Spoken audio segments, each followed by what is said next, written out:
लड़े तो क्या फायदा। इतने दिनों से हम रामायण सुनते आ रहे हैं, सास बहू को लड़ाई हो रही है, भाई भाई को लड़ाई हो रही है, क्या शिक्षा मिली। एक पंडित था, उन्होंने राम कथा करके आए, बीच में उनको मोबाइल में बताया कि आपने भाई आपका तो जायदाद ने हड़प लिया।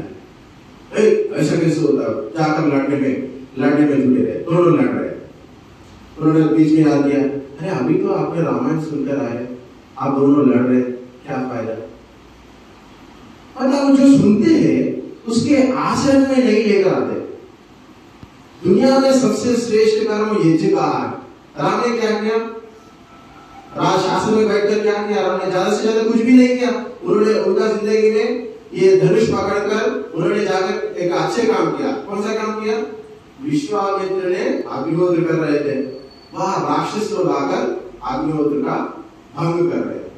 जाकर दोनों लोग खड़े हुए, राक्षस लोगों को मार दिए, ये जिला रक्षण किए। मतलब क्षत्रियों का काम क्या बनता है, एक आदर्श क्षत्रिय के नाम से हम राम को जाना जाता है। यस्य ब्रह्मचर्य क्षेत्रम संयम तम लोकम पुण्यम प्रज्ञेश। मतलब जहां ब्रह्म शक्ति क्षात्र शक्ति मिलकर चलता है वहां पूरा स्वर्ग ही स्वर्ग मिलता है।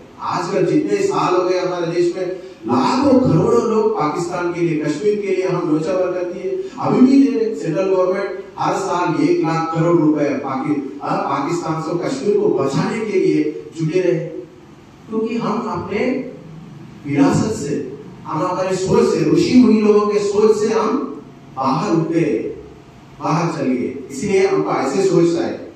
निकृष्ट लोग अधार्मिक व्यक्ति को कैसे मारना चाहिए, सिरा ने कैसे मारा, चुप के वाली को मार दिया है, ऐसी संस्कृति है। धार्मिक व्यक्तियों के आमने सामने करके मारना है, अधार्मिक व्यक्तियों को आप छुपके भी मार सकते हैं। ये शिक्षा को पहले ही दिया, फिर भी छुपके रहते हुए भी मारने पर भी श्री राम को वीर घोषित किया, जगदीप वीर के नाम से नवाजा गया। इसीलिए क्षत्रिय का काम बनता है कि जहां जहां अधर्म का उत्पन्न होता है वहां तुरंत अपना जो एक्शन लेने की जो योगदान होता है वो क्षत्रियों का काम है। उस जमाने में ऐसी ही व्यवस्था थी हमारे देश में, आजकल ऐसे नहीं है। कोई अत्याचार करेगा, कोई लूट करेगा, उसका फैसला 1 साल के बाद 2 साल के बाद सुनवाई होगी, तब तक ये जिंदा ही रहेगा। ऐसे शासन हमारे इस देश में था, इसीलिए ऐसे शासन चाहिए, राम का राज्य चाहिए, राम का गुण चाहिए हमको, तभी हमारे जिंदगी सुधार सकता है।